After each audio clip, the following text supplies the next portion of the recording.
Hello दोस्तों, सभी का स्वागत है विशेष फिजिक्स की ऑनलाइन क्लास में। तो यहाँ पे हमने इससे जो पीछे वाली क्लास हुई थी उसमें हमने क्या पढ़ा था कि अपन ने लाप्लास अवकल समीकरण का सॉल्यूशन किया था किसमें, ग्राउंडेड कंडक्टिंग प्लेट के लिए। तो आज अपन जस्ट उससे आगे बढ़ते हैं। तो अपन सबसे पहले लाप्लास समीकरण जानते हो, वहाँ पे अपन ने जो लाप्लास समीकरण कहाँ में लिया था वो कौन से निर्देश तंत्र में लिया था, कार्टेशियन कोऑर्डिनेट में। यानी अपन ने क्या माना था, दो प्लेट मानी थी, वो XY तल में थी। अब यदि मैं लाप्लास समीकरण को किस में लिखना चाहूँ, गोलीय निर्देश तंत्र में। बहुत ही इंपॉर्टेंट कंसेप्ट है, इसके बिना आगे अपन नहीं बढ़ सकते, इसलिए इसको बताना जरूरी है।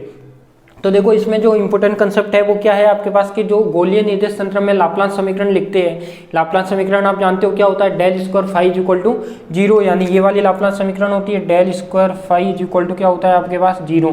तो इसको मैं क्या करता हूँ, यदि गोलीय निर्देश तंत्र में लिखना चाहूँ तो कैसे लिखेंगे उसकी बात करते हैं।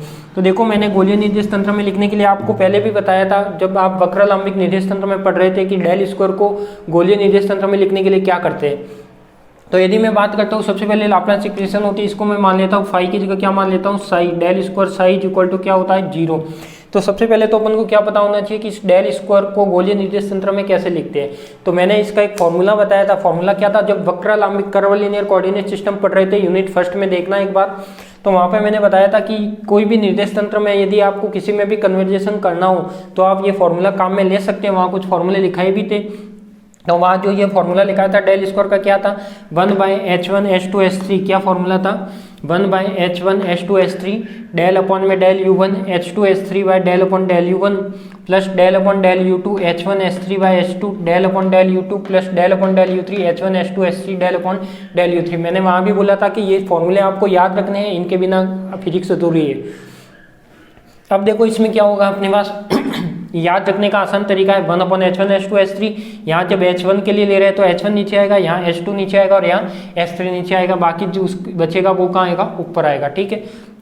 अब मैं बात करता हूँ कि जब ये गोलीय निर्देश तंत्र में मानता हूँ तो कुछ का निर्देशांक होता है वो r थीटा फाई का होता है। h1 h2 h2 की वैल्यू, h1 की वैल्यू 1, h2 की r और h3 की r साइन थीटा। तो यहाँ पे हो गया u1 r, u2 theta, u3 phi, h1 हो गया 1 r और r साइन थीटा। ये सब वैल्यू कहाँ रखनी है, इस को इस फॉर्मूले में रखनी है। तो इसमें जब वैल्यू रखूंगा तो देखो h1 h2 h3 तो 1 r और r साइन थीटा क्या हो जाएगा, r स्क्वायर साइन थीटा। तो ये बार तो क्या आ गया, इसकी जगह क्या आ गया अपने पास 1/r स्क्वायर साइन थीटा। अब ये क्या है, डेल बाय डेल u1, इसको मैं लिख सकता हूँ u1 कितना है r, तो del by del r। h2 h2 और h3 कितना है अपने पास, देखो h2 h3 की बात करा तो h2 और h3 r square sine theta होगा, तो ये मैंने लिख दिया r square sine theta. h1 कितना है यहाँ पे 1, तो 1 डेल अपॉन डेल u1 कितना होगा, डेल अपॉन डेल क्या होगा r plus del upon del u2 कितना है थीटा, तो डेल अपॉन डेल थीटा आ जाएगा। h1 h3 h1 और 3 कितना है r साइन थीटा, तो ये r साइन थीटा ऊपर, h2 कितना है r, तो ये h2 आ गया r। Del upon del theta ऐसे ही डेल अपॉन डेल u2 था, उसकी जगह क्या आ जाएगा del upon del theta. Plus third term की बात करते हैं, डेल अपॉन डेल u3 कितना है फाई, तो ये हो जाएगा डेल अपॉन डेल फाई।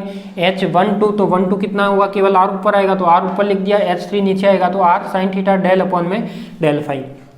अब देखो मैं क्या करता हूँ, ये ऐसे का ऐसे रख दिया 1/r स्क्वायर साइन थीटा। ठीक है। अब मैं क्या करता हूँ, यहाँ पे ये क्या किस पर डिपेंडेंट है, किसका अवकलन हो रहा है, r का, यानी ये केवल r पर डिपेंडेंट रहेगा। साइन थीटा को मैं बाहर निकाल सकता हूँ, तो साइन थीटा इसका क्या ले लिया, बाहर ले लिया, ये r का फंक्शन बना दिया। ठीक है, क्योंकि ये r पर डिपेंडेंट है इसलिए r स्क्वायर तो बाहर नहीं आ सकता, क्योंकि r बाहर आएगा तो कैसे आएगा, ये पहले r पर ऑपरेट हो रहा है यानी ये पहले r स्क्वायर का अवकलन करेगा। ठीक है, उसके बाद बाहर ले सकते हो। तो इसमें आप साइन थीटा इंडिपेंडेंट था, इसको मैंने क्या ले लिया, बाहर ले लिया। ये थीटा के रेस्पेक्ट में है तो यहाँ से कुछ बाहर आ सकता है या कुछ नहीं आ सकता, तो ये अंदर का अंदर ही है।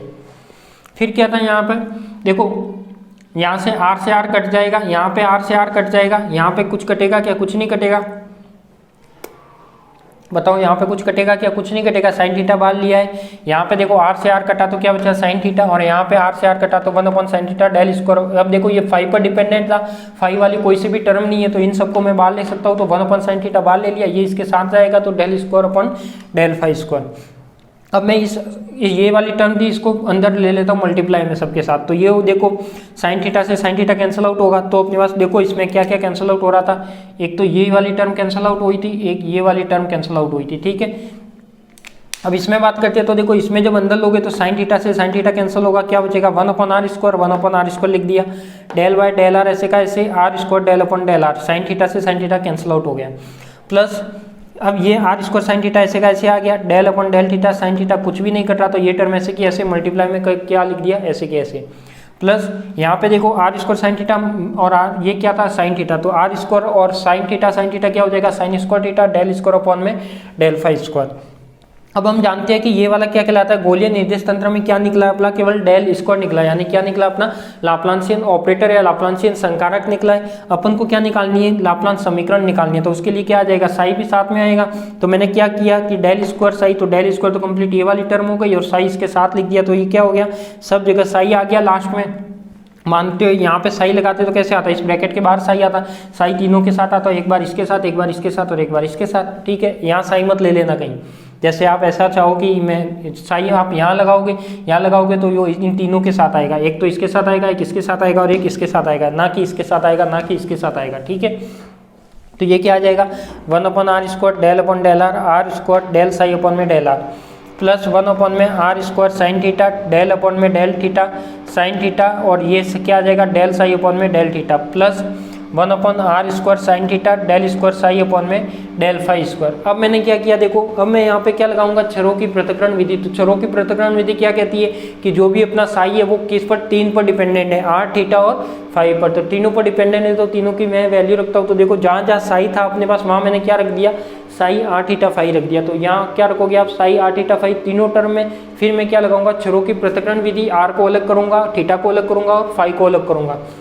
तो मैंने मान लिया जैसे अपने कार्टेशियन कोऑर्डिनेट में किया था सेम, एक्स के लिए क्या माना था कैपिटल एक्स, वाई के लिए माना था कैपिटल वाई, जेड के लिए माना था कैपिटल जेड, सेम वही प्रोसेस आर के लिए आर मान लिया, एच मान लिया और बड़ा फाई मान लिया। तो देखो जो आर है उसको मैं आर लिखूंगा, जो एच थीटा है उसको एच लिखूंगा, जो फाई वाला है उसको बड़ा फाई लिखूंगा। तो एक बार इतना लिखिए, पहले मैं लिखवाता हूँ वो लिख लीजिए। पहले तो एक दो लाइन में ग्रीन लाइन करता हूँ, वहाँ पे कुछ आपको थ्योरी लिखनी है, एक दो, इसके बाद ठीक है यहाँ पे आपकी थ्योरी लिखनी है जहाँ पर मैंने ग्रीन लाइन की है, ठीक है। तो सबसे पहले फर्स्ट में लिखिए, आप फर्स्ट में लिख लीजिए कि वह निर्देश तंत्र जिसके निर्देशांक आर थीटा फाई के रूप में उपस्थित हो, वह निर्देश तंत्र जिसके निर्देशांक आर थीटा फाई के रूप में उपस्थित हो गोलीय निर्देश तंत्र कहलाता है, गोलीय निर्देश तंत्र कहलाता है, गोलीय निर्देश तंत्र कहलाता है।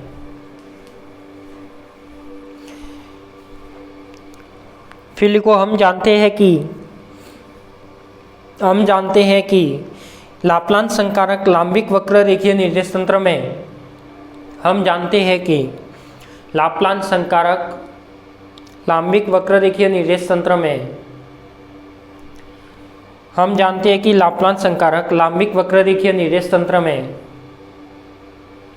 तो देखो यदि मैं लाप्लांस संकारक की बात करता हूँ तो लाप्लांस संकारक ये डेल स्क्वायर ही होता है, डेल स्क्वायर को अपन लाप्लांसियन ऑपरेटर बोलते हैं। तो अब लिख लीजिए ये इसका फॉर्मूला है, ये सब वैल्यू रखोगे तो ये यहाँ तक लिखिए आप, इसको मैं नंबर दे देता हूँ समीकरण नंबर 1, समीकरण 1 तक लिखिए।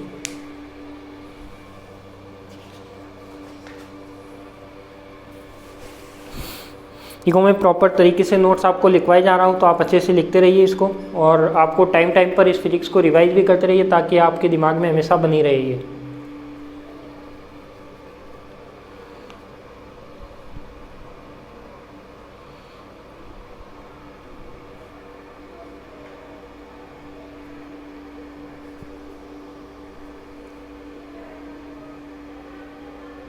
समीकरण 1 तक लिखना है।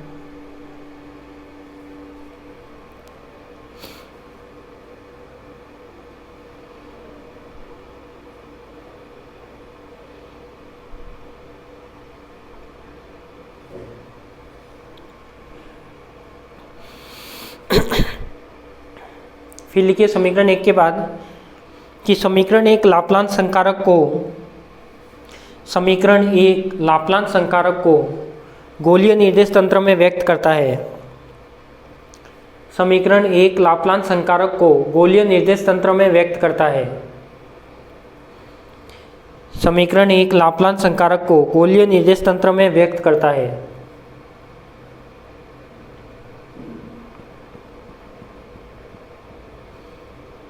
फिर आप लिख लीजिए जो मैंने लिखा है यहाँ तक, समीकरण 2 तक।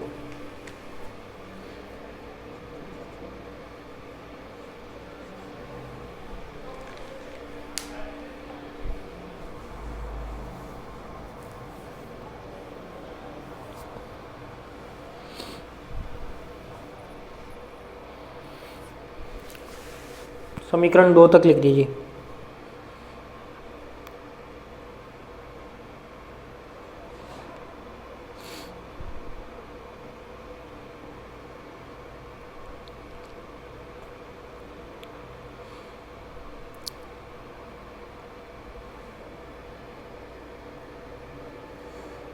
समीकरण 2 तक ही लिखना है, ध्यान रखना।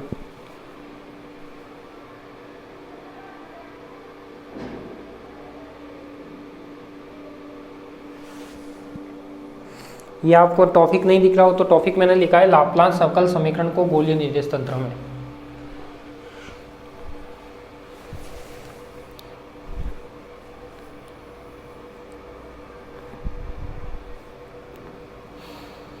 फिर लिखिए समीकरण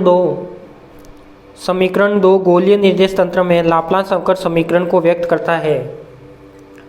समीकरण 2 गोलीय निर्देश तंत्र में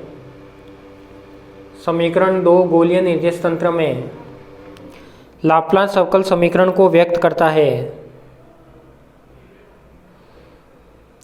समीकरण 2 गोलीय निर्देश तंत्र में लाप्लास अवकल समीकरण को व्यक्त करता है।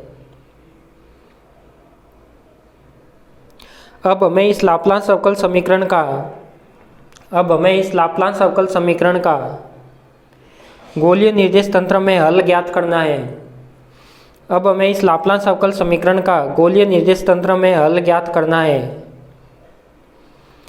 अतः यह हल छरों की पृथक्करण विधि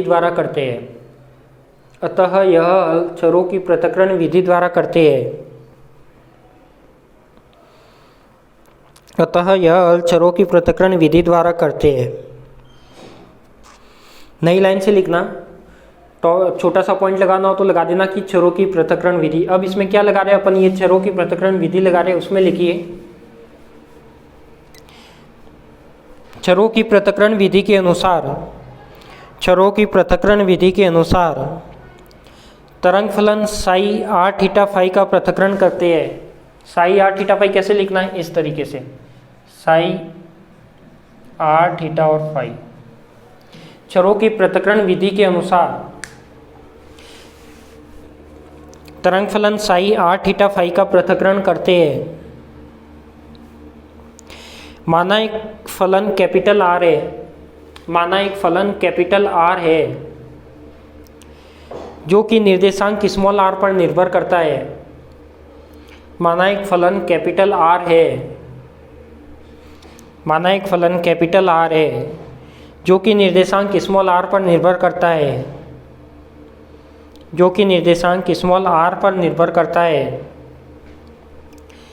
तथा द्वितीय फलन कैपिटल एच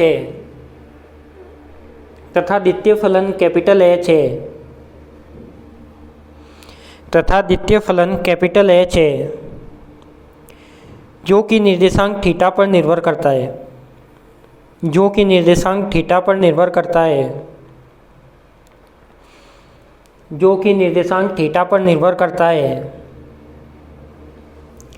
और तृतीय फलन कैपिटल फाई है। कैपिटल फाई जो देखो मैंने बोर्ड पे लिखा है, ये वाला बड़ा फाई, ये जो गोला करके ऊपर ऐसे आई बनाया गोले के ऊपर, जीरो के ऊपर।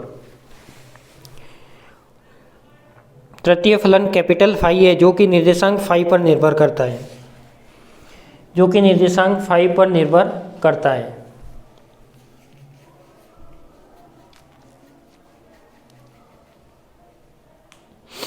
अब मैं क्या करता हूँ, वो चीज़ आप देखना अच्छे से।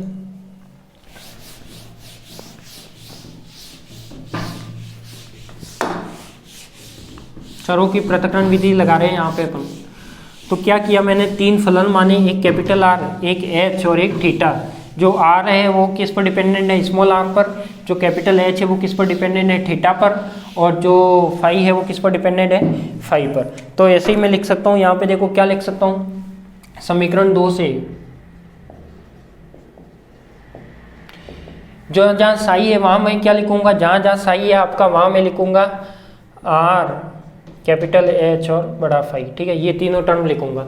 तो देखो समीकरण 5 में 1/r², तो ऐसे का ऐसे, del/del r ऐसे का ऐसे, r² del/del r ऐसे का ऐसे। जो साई था उसकी जगह क्या आ जाएगा, आर एच और फाई आ जाएगा। ठीक है, यहाँ तक किसी को कोई डाउट नहीं होगा। 1 + आर स्क्वायर साइन थीटा, ये आ जाएगा अपने पास डेल अपॉन डेल थीटा, और यहाँ पे क्या था आपका साइन थीटा डेल अपॉन में डेल थीटा, और यहाँ पे क्या आ जाएगा आर एच और फाई आ जाएगा, ठीक है, plus 1 upon r square sine square theta, ये क्या आ जाएगा 1 upon r square sine square theta, ये हो जाएगा डेल स्क्वायर अपॉन में डेल फाई स्क्वायर, और ये हो जाएगा आपके पास आर एच और फाई, ठीक है। अब ये जैसे जैसे स्टेप है तो इसको मैं इक्वल करके बार बार नहीं लिखता, पर आपको एग्जाम में लिखूँ जब ये छोटी छोटी बातें ध्यान रखना, कोई भी आप एक स्टेप लिखते हो उसके आगे इस टाइप का निशान लगाओ, नेक्स्ट स्टेप में इस लगाते रहो, ठीक है। अब जैसे मैंने यहाँ पे नहीं लगाया, इसका मतलब ये वाली टर्म है इसी के साथ है, ठीक है। अब मैं क्या करता हूँ, देखो यहाँ पे जो जो इंडिपेंडेंट है उसको मैं बाहर ले आता हूँ। यहाँ पे देखो क्या क्या, ये आर पर डिपेंडेंट है, क्या मैं एच और फाई को बाहर ला सकता हूँ, एच थीटा का फलन है, फाई फाई का है, तो यहाँ पे आर पर डिपेंडेंट है तो एच फाई में बाहर ला सकता हूँ, तो ये क्या हो जाएगा देखो एच फाई अपॉन में आर स्क्वायर डेल अपॉन में del are square del upon में डेल आर, और यहाँ पे क्या रह जाएगा कैपिटल आर, प्लस का यहाँ पे मैं क्या बाहर रख सकता हूँ, देखो थीटा पर डिपेंडेंट है यानी आर और फाई बाहर ला सकता हूँ, तो ये आर और फाई बाहर ला लिया, अपॉन में क्या हो जाएगा r square sine theta del upon में डेल थीटा, और ये क्या हो जाएगा आपके पास, देखो साइन थीटा अंदर ही है तो ये साइन थीटा ऐसे का ऐसे डेल एच अपॉन में डेल थीटा, यहाँ तो किसी को कोई प्रॉब्लम नहीं, प्लस यहाँ पे क्या बाहर आ सकता है, देखो ये फाई पर डिपेंडेंट है तो क्या बाहर आ जाएगा आपके पास आर और एच बाहर आ जाएगा, ये क्या रहेगा अपने पास are square sine square theta del square बड़ा फाई और अपॉन में डेल स्क्वायर फाई, ठीक है। अब मैं क्या करूँ नेक्स्ट, अब मैं करता हूँ कि देखो इसमें क्या क्या हुआ, अपन को छरों की पृथक्करण विधि में क्या करते थे, पहले एक्स वाई जेड लिखते थे तीनों को, फिर क्या करते हैं मैं एक्स वाई जेड का डिवाइड लगाता हूँ, तो एक्स वाई जेड का डिवाइड लगाता हूँ तो यहाँ पे क्या है अपन किसका डिवाइड लगाएंगे आर एच और बड़ा फाई का भाग लगाने पर, बाकी लगाते क्योंकि तीनों टर्म है वो कैसे हो जाए सेपरेट हो जाए। जब मैं ये भाग लगाऊंगा तो देखो भाग लगाने पर एच फाई से एच फाई कट जाएगा, तो अपने पास क्या बचेगा, एक तो 1 अपॉन आर बचेगा, आर स्क्वायर बचेगा, ये टर्म बचेगी, डेल अपॉन में डेल आर बचेगा, r square del r upon में डेल आर, ठीक है, प्लस आर फाई से आर फाई कटेगा, जब डिवाइड लगाएंगे तो क्या बचेगा अपने पास केवल क्या बचेगा एच बचेगा, तो एच भी कौन सा बचेगा अपने पास यही, कौन सा एच बचेगा बताओ 1 अपॉन कैपिटल एच, यही बचेगा अपने पास डिवाइड लगाने के बाद, आर फाई से आर फाई कट जाएगा और ये रहेगा अपने पास आर स्क्वायर साइन थीटा ऐसे का ऐसे, और ये रह जाएगा del by del theta sine theta del H upon में डेल थीटा, ठीक है। फिर क्या हो जाएगा आपके पास प्लस आर एच से आर एच कटेगा तो क्या रहेगा अपने पास फाई रहेगा, यानी ये भी मैं लिख सकता हूँ 1 upon r square sine square theta upon में क्या रह जाएगा फाई, यानी 1 अपॉन में फाई, और ये हो जाएगा डेल स्क्वायर फाई अपॉन में del phi square is equal to क्या चल रहा है 0, क्योंकि कौन सी लाप्लास समीकरण थी। अब अपन क्या कर सकते हैं यहाँ पे देखो, यहाँ पे आपको क्या क्या टर्म हटा सकते हो, देखो यहाँ पे ये वाली कैसी टर्म आई आपके पास पूरी आर की आ गई, यहाँ पे ये वाली टर्म आई, यहाँ पे ये वाली टर्म आई, क्या मैं इसको सेपरेट हो गई क्या ये टर्म बताओ, क्या मुझे बताओ कि ये टर्म सेपरेट हो गई क्या,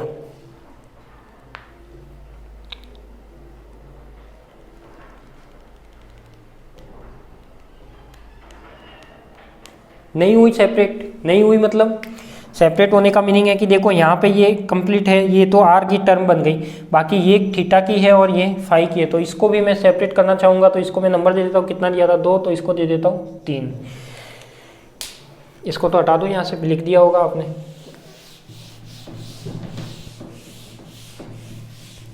तो अब मैं क्या करता हूँ यहाँ पे देखो, यहाँ पे मैं ये टर्म मानता हूँ कि ये वाली टर्म अपन जानते हैं कि ये क्या हो गई सेपरेट हो गई, इसमें कोई भी थीटा फाई का फंक्शन नहीं है, यानी इसमें केवल क्या है केवल आर का फंक्शन है, इसमें आर थीटा भी है, इसमें आर फाई है, तो अपन जानते हैं कि ये वाली टर्म तो क्या हो गई अपनी सेपरेट हो गई, तो इतना लिखिए, इसके बाद मैं 2 लाइन लिखवाता हूँ, उसके बाद अपन नेक्स्ट चलते हैं। तो समीकरण 3 तक लिखिए आप।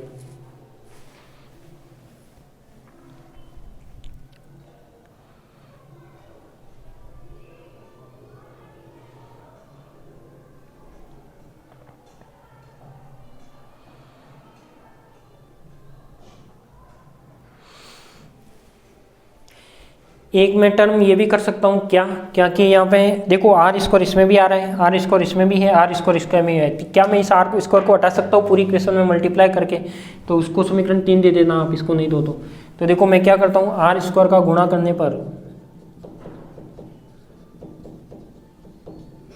आर स्क्वायर का गुणा करने पर तो ये क्या आ जाएगा आपका 1/r, ऐसे का ऐसे, आर स्क्वायर से आर स्क्वायर हट जाएगा तो del y del are square del r upon में डेल आर, कौन सा डेल आर स्क्वायर, ये कटेगा ये नहीं, ठीक है, क्योंकि ये तो इसके साथ है, प्लस का ये आर स्क्वायर हटेगा तो क्या बचेगा अपने पास 1/h sine theta del upon में del theta sine theta del H upon में डेल थीटा, प्लस यहाँ आर स्क्वायर हटेगा तो क्या बचेगा 1/5 साइन स्क्वायर थीटा और डेल स्क्वायर बड़ा 5 अपॉन में del square 5 is equal to 0। इसको मैंने देता हूँ समीकरण 3, ठीक है।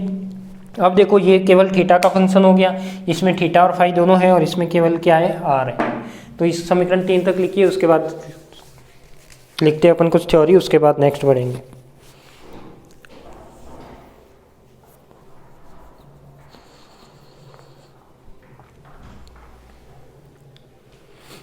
तो आपको ये ऑनलाइन क्लास सही तो लग रही है,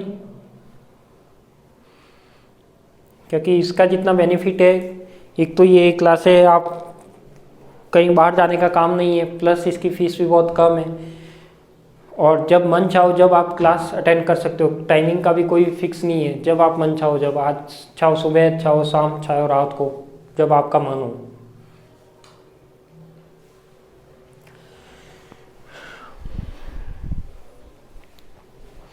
और आपका सिलेबस कम नहीं होगा, अभी तक ऐसी कोई न्यूज़ नहीं है, इसलिए आप किसी पर भी विश्वास ना करें, अपना जो सिलेबस है उसके अकॉर्डिंग आप चलते रहें।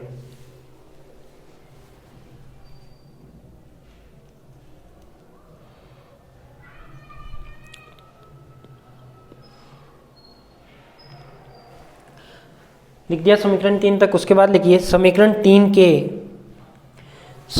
3 के LHS के प्रथम पद से स्पष्ट है कि, समीकरण 3 के LHS के प्रथम पद से स्पष्ट है कि यह पद केवल त्रिज्य घटक स्मॉल r पर निर्भर करता है। यह पद केवल त्रिज्य घटक रेडियल कंपोनेंट स्मॉल r पर निर्भर करता है, स्मॉल r पर निर्भर करता है, अर्थात r निर्देशांक में, अर्थात स्मॉल r निर्देशांक में परिवर्तन करने पर, अर्थात स्मॉल r निर्देशांक में परिवर्तन करने पर, स्मॉल r निर्देशांक में परिवर्तन करने पर केवल प्रथम पद में ही परिवर्तन होता है, केवल प्रथम पद में ही परिवर्तन होता है, द्वितीय और तृतीय पद अपरिवर्तित रहते हैं, द्वितीय और तृतीय पद अपरिवर्तित रहते हैं, द्वितीय और तृतीय पद अपरिवर्तित रहते हैं। लेकिन यह तभी संभव है जब यह पद किसी नियतांक के तुल्य हो, जब यह पद किसी नियतांक के तुल्य हो।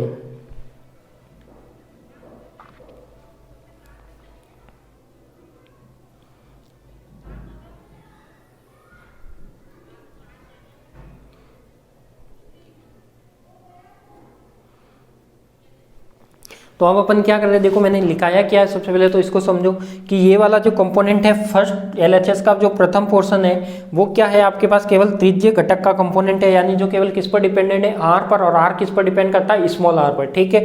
तो ये वाला क्या है, केवल r का फंक्शन है। यदि मैं पूरी इक्वेशन में थीटा फाई में परिवर्तन करूँ तो क्या इसमें चेंज होगा, क्या नहीं होगा, इसमें केवल चेंज किसके हो जा, आर में चेंज करोगे तो इसमें चेंज होगा, थीटा फाई में करने पर इसमें कोई भी परिवर्तन नहीं आएगा। तो इसमें ये डिफाइन करेगा। यदि मैं आर पर परिवर्तन करूँ तो क्या ये वाली दोनों टर्म चेंज होगी, क्या नहीं होगी, क्योंकि आर का इसमें कोई मतलब नहीं है। तो इस वजह से मैंने ये जो लिखाया है, आपको क्या लिखाया है कि इसमें थीटा फाई में परिवर्तन करने पर यह पद अपरिवर्तित रहता है, और ये क्या कहलाता है, अपना त्रिज्य घटक कहलाता है। अब इसके आगे क्या करना है अपन को, ये किसी नियतांक के तुल्य मानना है, तो वो नियतांक मान लेता हूँ मैं, क्या ये नियतांक में मान लेता हूँ ये वाला, कि अपना जो प्रथम पद है, यानी फर्स्ट का पहले निकालते तो वन प्रथम पद से लिख लेता हूँ मैं, प्रथम पद से, तो प्रथम पद से देखो क्या आएगा आपके पास, प्रथम पद से आएगा 1/r del by del are are square del r by del r. ये किसी कांस्टेंट के बराबर मानना है तो वो कांस्टेंट मान लेता हूँ मैं n+1। देखो वहां पे क्या मान देते हैं अपन k y k z इस टाइप में मान देते हैं।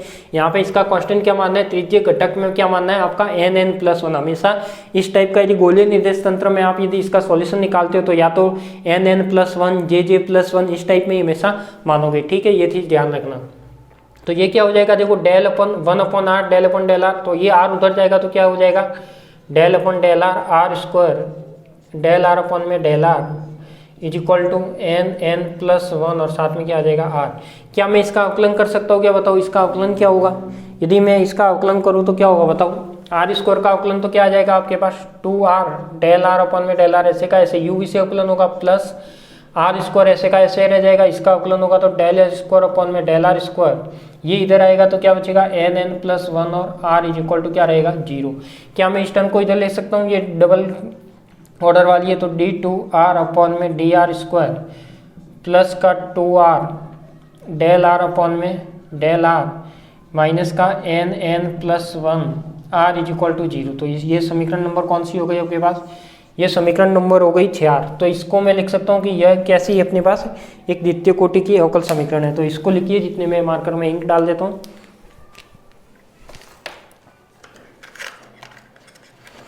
लिखिए समीकरण 6 तक।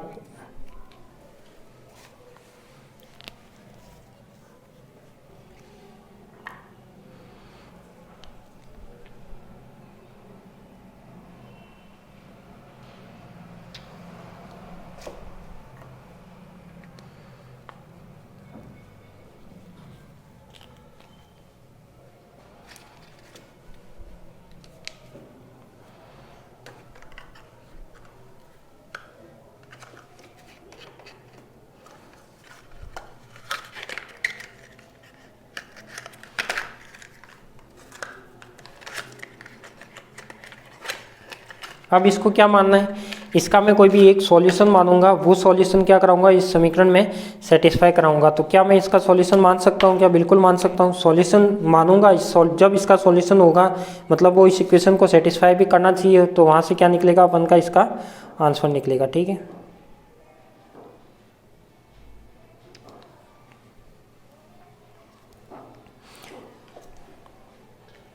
लिख लिया समीकरण 6। तो इसमें 1 2 3 लाइन लिख दीजिए आप पहले।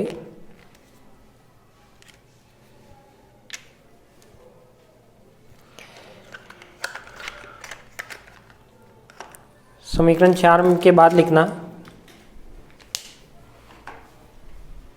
लिखिए समीकरण 4 के बाद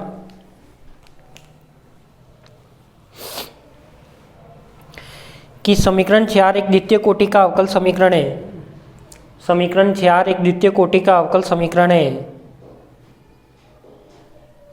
समीकरण 4 एक द्वितीय कोटि का अवकल समीकरण है। यह एक रैखिक अवकल समीकरण है। यह एक रैखिक अवकल समीकरण है।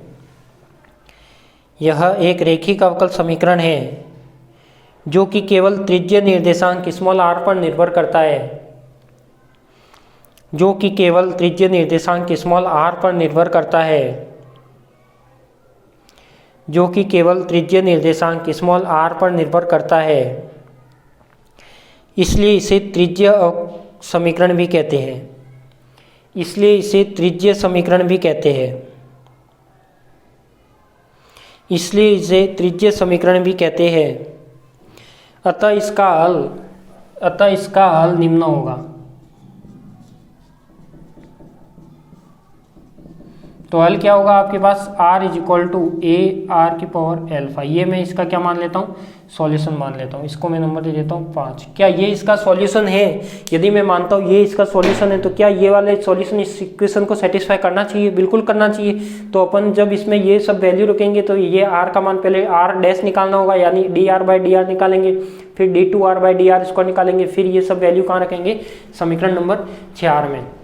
तो लिख लीजिए समीकरण 5 और उसके बाद लिखिए कि गणितीय अवधारणा के अनुसार यदि समीकरण 4 समीकरण 5, यदि समीकरण 5 गणितीय अवधारणा के अनुसार यदि समीकरण 5 समीकरण 4 का हल है, समीकरण 5 समीकरण 4 का हल है, तो यह इस अवकल समीकरण को संतुष्ट करेगी, तो यह अवकल समीकरण को संतुष्ट करेगी, तो यह अवकल समीकरण को संतुष्ट करेगी।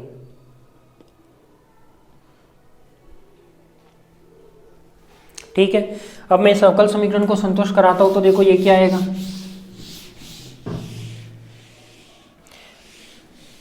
तो समीकरण 3 अपन को रखना ही पड़ेगी, इसलिए मैं इसको नहीं मिटा रहा क्योंकि अभी इसको आगे जरूरत पड़ेगी अपन को। तो देखो सबसे पहले तो इसको तो मैंने साइड में ऐसे ही ब्रैकेट में बंद करके रख देता हूँ। ठीक है, ये अभी आपके आगे काम आने वाली है, इसको साइड में करके रख दो। इसका सॉल्यूशन ये इसका सॉल्यूशन है, तो इसको सबसे पहले तो मैं क्या निकालूंगा, डेल आर अपॉन में डेल आर निकालूंगा, तो वो क्या आएगा, ए एल्फा आर माइन क्या आएगा, ए एल्फा और आर क्या क्या हो जाएगा, मैंने सही माना, ए एल्फा एल्फा माइनस 1, यही आएगा आपके पास। यदि मैं एक बार इसका अवकलन करूँ तो बताओ यही आएगा क्या, यही आएगा। अब यदि मैं इसका दूसरी बार अवकलन करूँ यानी d2r अपॉन में डेल आर स्क्वायर निकालो, तो ये क्या आएगा, ए एल्फा एल्फा माइनस 1 और आर एल्फा माइनस 1 आ जाएगा, तो -2 हो जाएगा। सही है, क्या मैं इन दोनों वैल्यू को इस इक्वेशन में रख सकता हूँ क्या, देखो आर स्क्वायर, तो आर स्क्वायर तो क्या रहेगा आपके पास, ऐसे का ऐसे, कहाँ से रख रहा हूँ मैं, समीकरण 4 से, आर स्क्वायर ऐसे का ऐसे, ये d2r अपॉन में डी आर स्क्वायर है, इसकी जगह क्या आ जाएगा आपके पास, ए एल्फा एल्फा माइनस 1 आर की पावर एल्फा -2, ठीक है, प्लस 2r ऐसे का ऐसे, और ये क्या आ जाएगा, डेल आर अपॉन में आर, तो डेल आर अपॉन में डेल आर क्या है, ए एल्फा आर एल्फा -1, ठीक है, माइनस का n प्लस 1, और r क्या है आपके पास, r जो अपन ने सॉल्यूशन माना है वो क्या माना है, r माना है अपन ने ये ए आर एल्फा, ठीक है, तो ये क्या आ जाएगा, ए आर एल्फा। देखो अब इसमें जो जो कॉमन आ रहा है वो कॉमन हटा दो, यदि कुछ आ रहा है तो बताओ क्या क्या आ रहा है यहाँ पे, ये आर स्क्वायर ऐसे का ऐसे, ए एल्फा एल्फा -1, देखो मैं इसको ऐसे लिख सकता हूँ, आर एल्फा और आर की पावर -2 लिख सकता हूँ, इसको मैं लिख सकता हूँ 2r ए एल्फा और आर एल्फा और आर की पावर -1 लिख सकता हूँ, माइनस का n प्लस 1 ए आर एल्फा लिख सकता हूँ। देखो यहाँ पे अपना ए आर एल्फा एक तो तीनों टर्म में आ रहा है, कौन कौन सा, ए आर एल्फा इसमें भी आ रहा है, इसमें भी आ रहा है, इसमें भी आ रहा है, इसमें भी आ रहा है, इन तीनों में भी आ रहा है, तो ए आर एल्फा में कॉमन ले लूँ तो ये क्या रहेगा, देखो एक आर स्क्वायर, ये प्लस का है आर स्क्वायर है, ये आर माइनस का 2 है, तो ये दोनों टर्म क्या हो जाएगी, यहाँ से हट जाएगी, आधार सेम है तो घात क्या होगी, 2 - 2 = 0, तो ये क्या हो जाएगा अपने पास, देखो एक बार आ गया तो ये क्या बचा अपने पास, एल्फा एल्फा -1, ये दोनों कट गया, ए आर एल्फा बार आ गया तो ये टर्म बची, प्लस देखो r -1 और r की पावर 1 ये भी दोनों कट जाएगी, तो अपने पास क्या बचा, और a की पावर एल्फा बार ले लिया तो ये क्या बचा अपना, ओनली 2 एल्फा बचा, क्या बताओ, एक तो 2 रहेगा एक एल्फा रहेगा, ठीक है, माइनस का n प्लस 1 और ये टर्म बाहर आ गई, इक्वल टू क्या आ जाएगा अपने पास 0, ये सब किसके इक्वल चल रही है, इक्वल टू 0 था तो इक्वल टू 0। अब मैं क्या करता हूँ यहाँ पे ए आर एल्फा का भाग लगाता हूँ, तो इस ये वाली टर्म हट जाएगी, या इसको 0 के इक्वल है तो वैसे ही आप हटा सकते हो, तो भाग लगाने पर ये वाली टर्म हटेगी, तो देखो ये क्या आएगी, एल्फा एल्फा -1 प्लस का 2 एल्फा माइनस का n प्लस का 1 = 0। क्या मैं इसको मल्टीप्लाई करके लिख सकता हूँ, यानी मैं इसको इस तरीके से लिख सकता हूँ, alpha square minus alpha plus का 2 एल्फा माइनस का n प्लस 1 = 0। इसको मैं ऐसे लिख सकता हूँ, alpha square minus alpha plus alpha minus का n प्लस 1 = 0। कैसी इक्वेशन है बताओ, कैसी इक्वेशन है ये, आ रहा है कुछ दिमाग में, कैसी इक्वेशन है ये इक्वेशन है अपने पास कौन सी, द्वितीय, यानी अपन कह सकते हैं कि द्विघात समीकरण है। द्विघात समीकरण ऐसी होती है s² + x, यहाँ कांस्टेंट रहता है, ठीक है, ये कांस्टेंट है अपना, तो ये क्या हो गया, यह एक द्विघाती समीकरण है, यह एक द्विघाती समीकरण है,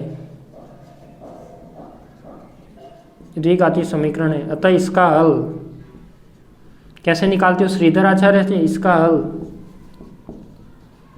श्रीधर आचार्य से निकालेंगे।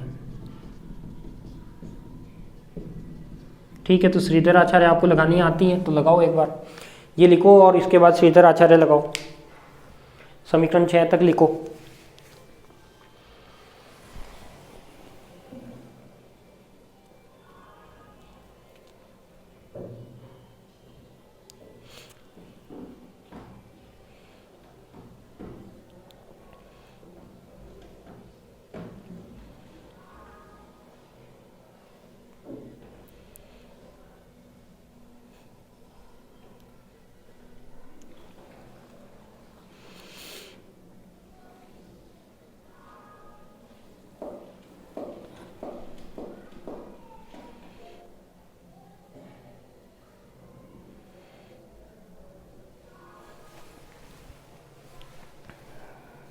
निकाल सकते हो सॉल्यूशन, नहीं निकाल सकते श्रीधर आचार्य से।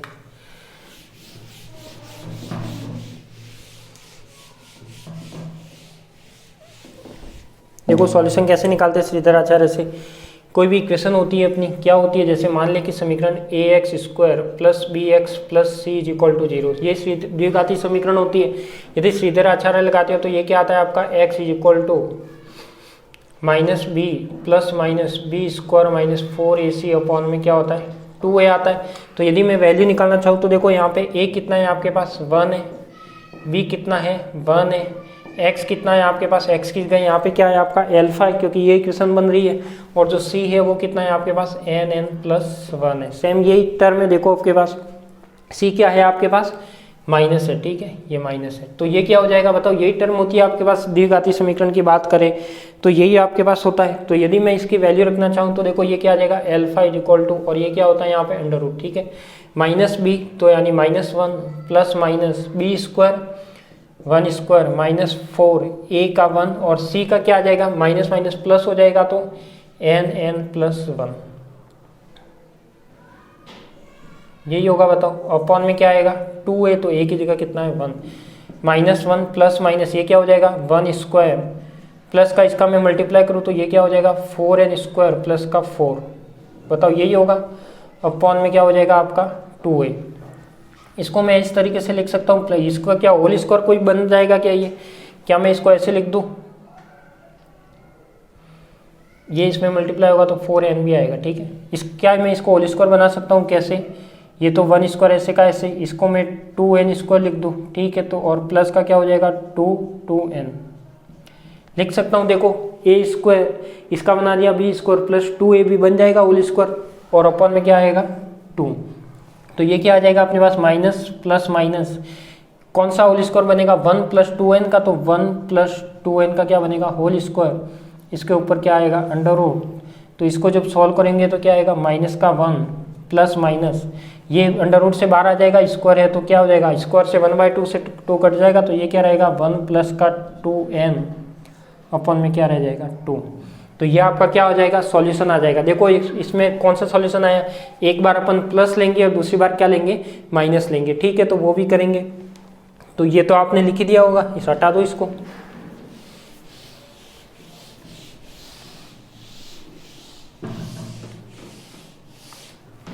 तो देखो अब ये सॉल्यूशन आया, यानी इसके दो हल होंगे, कौन कौन से, देखो इसके दो हल होंगे कौन कौन से, एक तो धनात्मक लेने पर, फर्स्ट ले लेता हूं धनात्मक लेने पर। देखो जब धनात्मक लेता हूं तो क्या आएगा माइनस का 1 प्लस 1 प्लस का 2n अपॉन में 2, 1 से 1 कैंसिल आउट, क्या रहेगा आपके पास 2, एक तो ये सॉल्यूशन आ जाएगा, सॉरी क्या रहेगा 2 से 2 कट जाएगा तो क्या रहेगा n। ऐसे ही दूसरा मैं क्या लूंगा ऋणात्मक लेने पर, तो ऋणात्मक लेने पर क्या आएगा देखो -1 प्लस का 2n अपॉन में क्या आ जाएगा 2, क्या मैं इसको ओपन करके लिख सकता हूँ -1 माइनस का 2n अपॉन में कितना 2, यही आएगा। क्या कटेगा इसमें, कुछ कटेगा क्या, यानी कुछ नहीं कटेगा, तो ये क्या आएगा 2 माइनस का 2n अपॉन में 2 से 2 कट जाएगा, तो ये क्या आएगा -1 और -n, क्या मैं इसको ऐसे लिख सकता हूँ, माइनस यदि कॉमन ले लूँ तो ये क्या हो जाएगा n प्लस का 1 लिख सकता हूँ। तो ये हो जाएंगे आपके दोनों सॉल्यूशन। तो अपने पास देखो जो वैल्यू आएगी वो क्या आएगी द्विघात समीकरण की, वो बताओ। तो अपन ने सॉल्यूशन क्या माना था, हल क्या माना था, r is equal to a r की पावर एल्फा। तो देखो आपके पास एक तो ये एल्फा आया, एक ये भी एल्फा है, यानी मान लो कि ये एल्फा कौन सा धनात्मक लिया, तो ये तो एल्फा 1 इज इक्वल टू क्या आया n, alpha 2 is equal to क्या आया माइनस का n+1। ये दोनों सॉल्यूशन आए। तो क्या मैं इसको इस तरीके से लिख सकता हूँ, अतः हल संपूर्ण हल क्या होगा अपने पास, r is equal to a r alpha 1 plus b r alpha 2। ये b क्या है यहाँ पे, a और b यहाँ पे क्या होंगे कांस्टेंट होंगे, क्योंकि दो सॉल्यूशन आ रहे हैं अल्फा 1 और अल्फा 2, तो दो सॉल्यूशन अपन इस तरीके से लिखेंगे। तो ये क्या हो जाएगा r is equal to A alpha की power n plus b b alpha की पावर नहीं r की पावर, ठीक है। ये क्या हो जाएगा b -n+1। तो ये किसका सॉल्यूशन हो जाएगा, ये इसका सॉल्यूशन हो जाएगा। किसका, जो अपन ने त्रिज्यीय समीकरण को सॉल्व किया है उसका सॉल्यूशन। तो इसको मैं नंबर दे देता हूँ कितना, 7।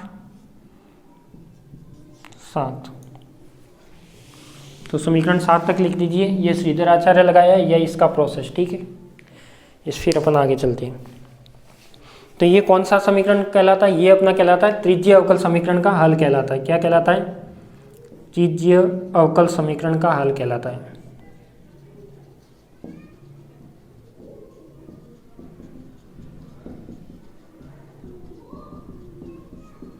यानी क्या किया इसमें, जो अपन ने ये वाला कंपोनेंट किसी कांस्टेंट के इक्वल माना था उसका सॉल्यूशन आया, वो क्या आया आपके पास, ये आया है। तो ये अपना क्या कहलाएगा, तृतीय अवकल समीकरण। यदि आपको पूछता है कि गोलीय निर्देश तंत्र में लाप्लास अवकल समीकरण का तृतीय हल निकालिए, तो आपको यहाँ तक निकालना है। लिखिए इसको समीकरण 7 तक।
लिख दिया। तो ये तो सॉल्यूशन निकला है अपन ने पास केवल r का। अभी थीटा और फाई तो बाकी है, तो करते हैं थीटा फाई का, हटा दो, लिख दिया होगा।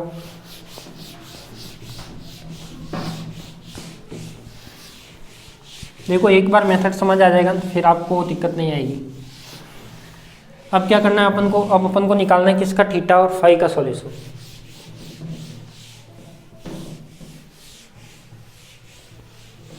अब देखो मैं समीकरण 3 से क्या लिखता हूँ, समीकरण 3 से मैं ये लिख सकता हूँ, क्या लिख सकता हूँ कि समीकरण 3 में जो जो अपन ने माना था वो चीज़ पहले लिख लो। तो लिख सकता हूँ क्या, बताओ वो, यानी समीकरण 3 है अपने पास ये। तो समीकरण 3 से मैं क्या लिख सकता हूँ, इसको जगह मैंने ये क्या किसी कांस्टेंट के इक्वल माना था, क्या कांस्टेंट था, n+1, ठीक है। ये प्लस ऐसे का ऐसे 1/h sin theta del upon में del theta sine theta del H upon में डेल थीटा, ठीक है। प्लस का 1/5 साइन स्क्वायर थीटा और डेल स्क्वायर फाई अपॉन में del square phi is equal to क्या, 0। क्या अब मैं देखो, अब मैं क्या कर रहा हूँ, r का सॉल्यूशन निकाल लिया, ये कांस्टेंट आ गया। अब मैं चाहता हूँ कि अब मैं फाई का सॉल्यूशन निकालूँ। फाई का निकालने के लिए यहाँ पे एक्स्ट्रा क्या है, साइन स्क्वायर थीटा। क्या मैं इसको हटाने के लिए क्या करूँगा, साइन स्क्वायर थीटा से मल्टीप्लाई करूँगा, यही तो करूँगा। जब इसका सॉल्यूशन निकालना है तो क्या साइन स्क्वायर थीटा हटाना पड़ेगा, क्योंकि अपन को फाई चाहिए।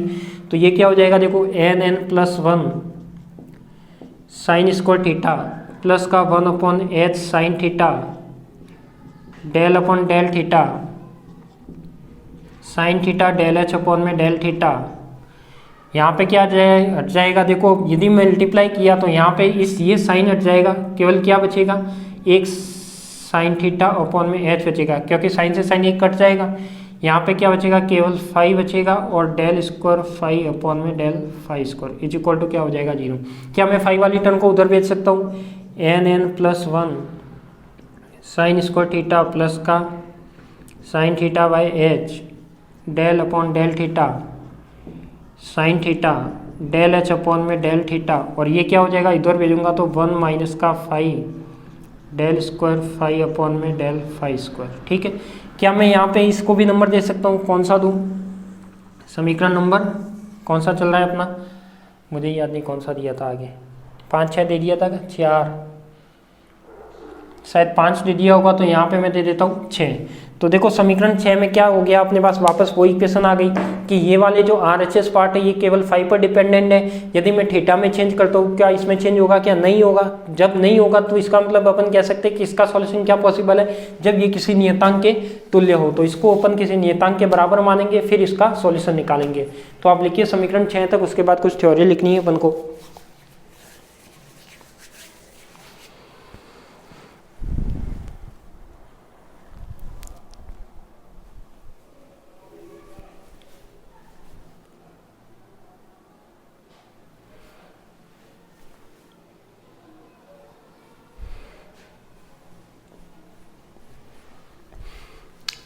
लिखिए समीकरण 6 के बाद कि समीकरण 6 के RHS पद से स्पष्ट है कि समीकरण 6 के RHS पद से स्पष्ट है कि यह पद केवल निर्देशांक फाई पर निर्भर करता है। यह पद केवल निर्देशांक फाई पर निर्भर करता है, अर्थात निर्देशांक फाई में परिवर्तन करने पर केवल तृतीय पद में परिवर्तन होता है। अर्थात निर्देशांक फाई में परिवर्तन करने पर केवल तृतीय पद में परिवर्तन होता है। तृतीय नहीं, RHS पद में परिवर्तन होता है। क्या लिखा कि समीकरण 6 के RHS पद से स्पष्ट है कि यह पद केवल निर्देशांक फाई पर निर्भर करता है, अर्थात निर्देशांक फाई में परिवर्तन करने पर केवल RHS पद में परिवर्तन होता है। LHS पद में अपरिवर्तित रहते हैं। LHS पद अपरिवर्तित रहते हैं। लेकिन यह तभी संभव है जब यह पद किसी नियतांक के तुल्य हो। जब यह पद किसी नियतांक के तुल्य हो।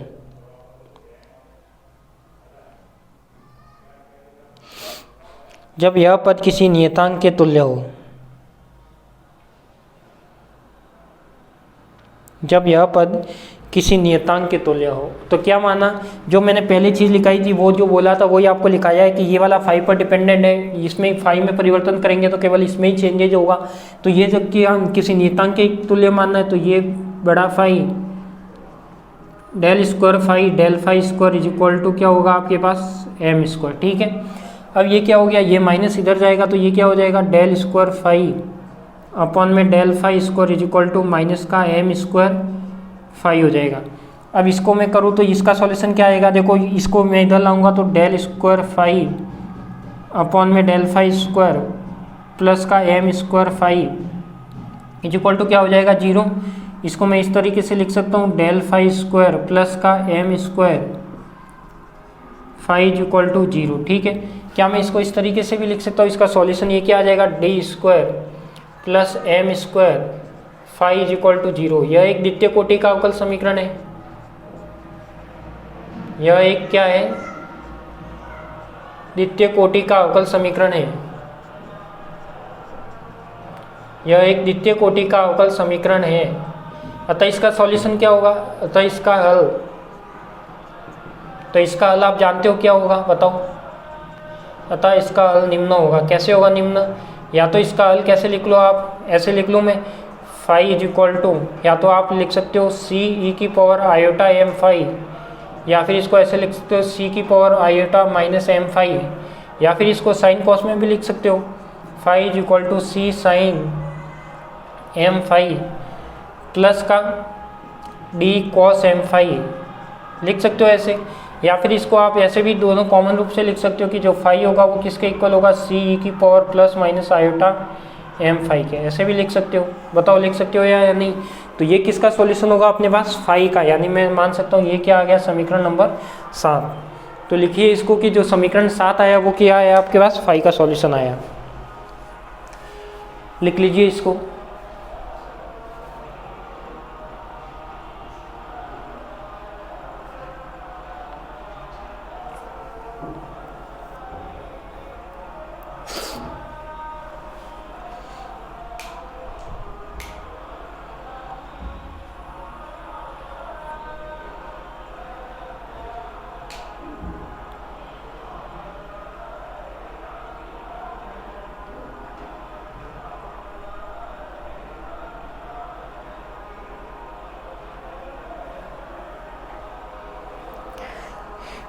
लिख लिया,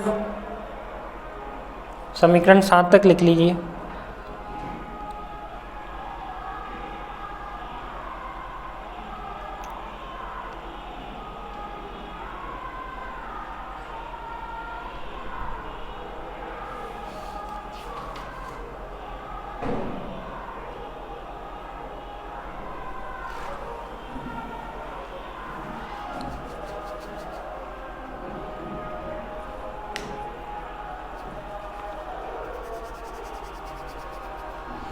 देखो अपने पास फाई का सॉल्यूशन आ गया, आर का सॉल्यूशन आ गया। अब अपन को कौन सा चाहिए, अब अपन को चाहिए थीटा का। तो थीटा का एक विशिष्ट अवकल समीकरण बनती है जिसे का कहते हैं अपन लीजेंड्रे अवकल समीकरण।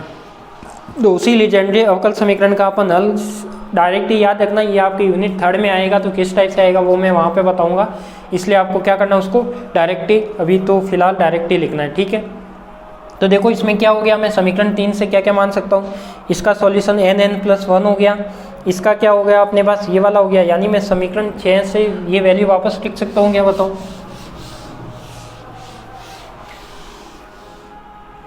देखो मैं क्या लिख सकता हूँ कि जो समीकरण 6 है, समीकरण 6 क्या है, ये वाली है, इसकी जगह में ये तो ऐसे का ऐसे n+1 sine square theta plus sine theta upon में h डेल अपॉन में डेल थीटा, ये हो जाएगा आपके पास sine theta del h upon में डेल थीटा।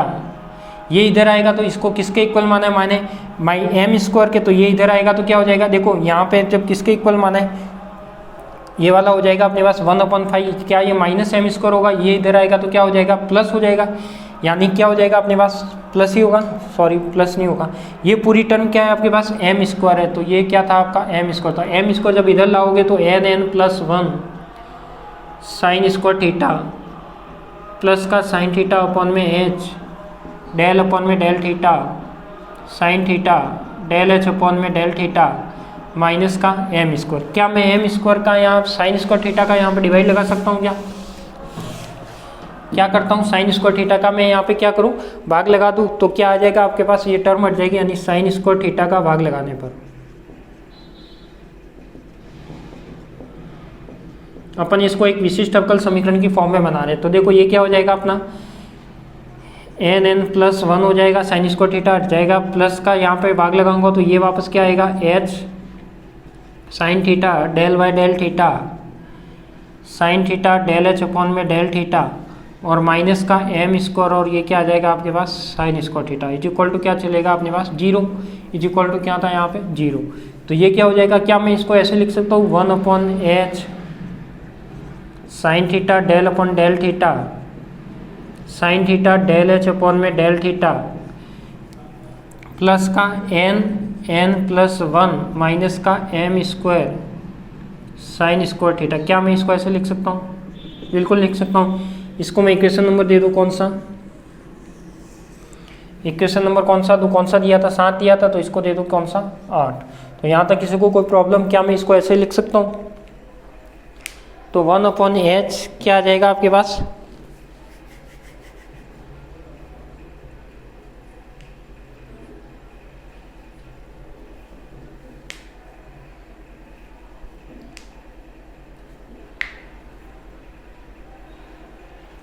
यही आएगा। और इसमें आपको करना है तो क्या मैं इस एच को भी हटा सकता हूँ, इस एच को हटाना हो तो ये क्या आ जाएगा, इसमें वही एच का मल्टीप्लाई, तो sine theta del upon del theta sine theta del H upon में डेल थीटा प्लस का यहाँ से तो हट जाएगा और यहाँ पे क्या एच लग जाएगा, यानी एन एन प्लस 1 माइनस का M square sine square theta और यहाँ पे क्या लग जाएगा आपका एच इज इक्वल टू क्या आ जाएगा 0। तो ये भी मैं कह सकता हूँ कि ये अपने क्या हो गई, एक स्पेशल फॉर्म की समीकरण हो गई। एक किसकी इक्वेशन होती है, ये आपकी होती है सहायक लेजेंडरी अवकल समीकरण। कैसी होती है, एक विशिष्ट अवकल समीकरण होती है। इसको मैं नंबर, इसको मत देना, इसको 8 देना, ठीक है। तो लिखिए समीकरण 8 तक, समीकरण 8 तक लिखिए।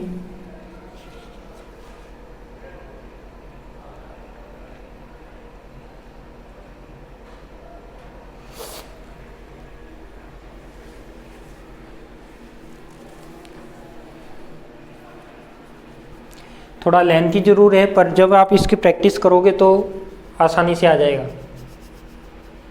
एक बार कंप्लीट डेरिवेशन को आप इससे देख के लिखना, फिर आप उसको कंप्लीट से वापस देखना, तो आपको पता लग जाएगा।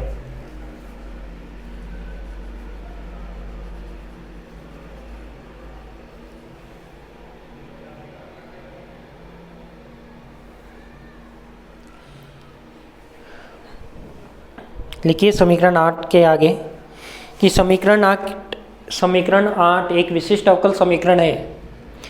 समीकरण 8 एक विशिष्ट अवकल समीकरण है जो कि सहायक लीजेंड्रे अवकल समीकरण कहलाती है। समीकरण 8 एक विशिष्ट अवकल समीकरण है जो कि सहायक लीजेंड्रे अवकल समीकरण कहलाती है। लीजेंड्रे अवकल समीकरण कहलाती है। ये कुछ स्पेशल फंक्शन होते हैं, जैसे लीजेंड्रे हो गया, पॉलिनोमियल हो गया, एक लघुगेय होगा, ये इस टाइप से कुछ इक्वेशन होती है। यूनिट थर्ड में आएगी जब पता लग जाएगा। तो ये सहायक लीजेंड्रे अवकल समीकरण कहलाती है जिसका हल निम्न होता है, तो इसका हल क्या मान लेता हूँ मैं, h is equal to constant d मान लेता हूँ, पी एन एम और क्या मानते हैं कॉस थीटा। तो इसका सॉल्यूशन आपका कुछ इस टाइप से आता है। ये आपको यहाँ पे याद रखना होगा कि इसका सॉल्यूशन आता है वो किस टाइप से आता है, इस अवकल समीकरण का d P N M cos theta. यहाँ पे कॉस थीटा किस में है, ब्रैकेट में। अब देखो अपन को क्या निकला, आर का सॉल्यूशन निकल गया, थीटा का निकल गया ये, और फाई का निकल गया ये। क्या अब मैं इस तीनों को एक साथ लिख सकता हूँ, बिल्कुल लिख सकता हूँ। तो आपके पास क्या आ जाएगा, ये लाप्लास अवकल समीकरण का क्या आ जाएगा, गोलीय निर्देश तंत्र में हल आ जाएगा। तो क्या मैं इसको लिख सकता हूँ, क्या बताऊँ,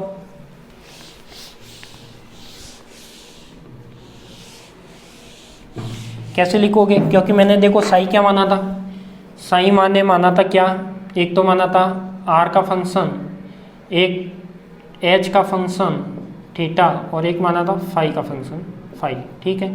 क्या मैं इस तीनों को एक साथ लिख सकता हूँ। देखो आर का सॉल्यूशन क्या आया था अपने पास, ए आर की power n plus b r की पावर माइनस एन प्लस 1, यही था आपके पास एक सॉल्यूशन। तो ये हो गया आर का। ऐसे ही आपके पास एच का क्या आया, एच का आया अपने पास D P N M cos theta, ठीक है। ये किसका आया, एच का आया। और जो फाई का आया था वो क्या आया, इसको मैं लिख लेता हूँ सी ई की power plus minus iota m phi. तो ये क्या आपके क्या हो जाएगा, कंप्लीट किसके इक्वल होगा, साई के। और साई किसके इक्वल था, वही आर थीटा और फाई के।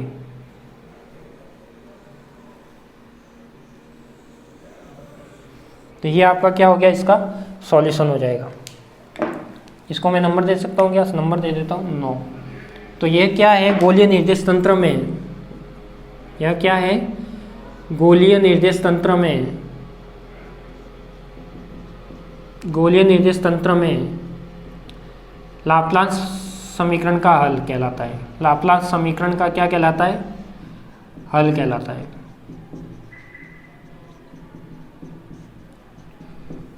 तो देखो सबसे पहले इसमें आपको इस पूरे डेरिवेशन को याद होने के लिए आपको क्या क्या टर्म याद चाहिए, आपको क्या क्या स्टेप रहेगी वो मैं स्टेप लिख देता हूँ एक बार। फर्स्ट तो क्या किया आपने, फर्स्ट स्क्वायर को मैंने डेल स्क्वायर को किस में लिखा, गोलीय निर्देश तंत्र में, यानी स्फेरिकल कोऑर्डिनेट में। तो इसके लिए आपको क्या जरूरत होगी, इसका फॉर्मूला। तो फॉर्मूला जो मैंने बताया था 1/h1 फिर del upon del u1 h2 h3 by h1 और डेल अपॉन डेल u1। ऐसे ही आपके 2 और थर्ड टर्म आएगी। तो इसके लिए क्या चाहिए आपको, एक फॉर्मूला याद होना चाहिए। कौन सा, कर्वलिनियर कोऑर्डिनेट सिस्टम वाला, ठीक है। एक तो ये चीज़ आपको ध्यान रखनी होगी। फिर क्या करोगे, फिर जब इसके लाप्लास समीकरण लिखोगे तो लाप्लास समीकरण आपने इस टाइप से लिखी है, del square psi is equal to 0। फिर मैंने क्या किया, थर्ड स्टेप में वहाँ पे लगाया चरों का पृथक्करण विधि। क्या लगाई है, चरों की पृथक्करण विधि। तो मैंने वहाँ पे क्या क्या माना है, वहाँ पे एक कैपिटल R माना, एक कैपिटल H माना और एक कैपिटल फाई माना। इन तीनों में जब चरों की पृथक्करण विधि लगाओगे तो तीनों का क्या निकालना है, सॉल्यूशन निकालना है। सॉल्यूशन निकालने के लिए क्या करोगे, सबसे पहले मैंने R का सॉल्यूशन निकाला तो वो निकला आपका श्रीधर आचार्य विधि से। यानी R के लिए निकालने के लिए मैंने क्या किया था, एक सॉल्यूशन माना था। क्या माना था, AR की पावर अल्फा। इसका डिफरेंशियल करके इसका सॉल्यूशन निकाला तो वो क्या आया था, ARN plus BR minus N+1, ये सॉल्यूशन आया था। तो एक सॉल्यूशन तो ये किसका आया था, R का। फिर मैंने निकाला किसका, H का। तो H का सॉल्यूशन निकाला, ये टर्म वापस वहाँ पे रख दी। तो इसका सॉल्यूशन निकाला था मैंने, क्या जो आया था DPNM cos थीटा, ये सहायक लीजेंड्रे अवकल समीकरण का सॉल्यूशन था। और जो फाई का आप कांस्टेंट, फाई को अपन ने क्या माना था, उससे ले जाके कांस्टेंट किसके इक्वल माना था, क्या कांस्टेंट माना था, m²।